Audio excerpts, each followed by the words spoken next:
అనాథ అనే మూవీ చూశాను భయ్య, చాలా చాలా చాలా బాగుంది. నిజంగా సూపర్ హిట్ మూవీ. నా కళ్ళెమ్మటి నీళ్ళు వచ్చినాయి భయ్య.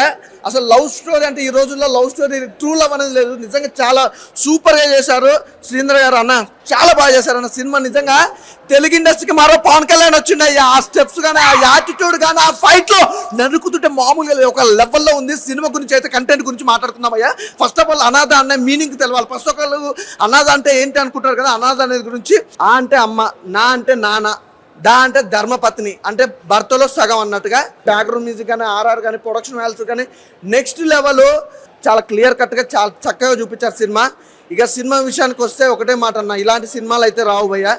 ఖచ్చితంగా థియేటర్కి వెళ్ళి చూడండి. అలాగే నిజంగా శ్రీంద్ర అన్న గురించి అయితే ఒకటే క్లియర్ చెప్తా, అంటే హీరో ఈ రోజుల్లో ఒక ఆర్టిస్ట్గా ఒక హీరోగా చేయడమే చాలా కష్టం. అలాంటిది ఈ సినిమాకి హీరోగా, ప్రొడ్యూసర్గా, స్క్రిప్ట్ రైటర్ ఇలాంటి అసలు క్రియేట్ అన్న నిజంగా. అంటే ఇన్ని డిపార్ట్మెంట్లు మేనేజ్ చేసుకుంటే సినిమా చేయడం. అదే మ్యూజిక్ అంటే మీరు మామూలుగా చేయలేదు కన్నా మ్యూజిక్ నిజంగా. అందుకనే చెప్పిన కదా, తెలుగు ఇండస్ట్రీకి మరో పవన్ కళ్యాణ్ వచ్చాడు. అసలు క్రేజీ, సూపర్, చాలా బాగుంది. Thank you.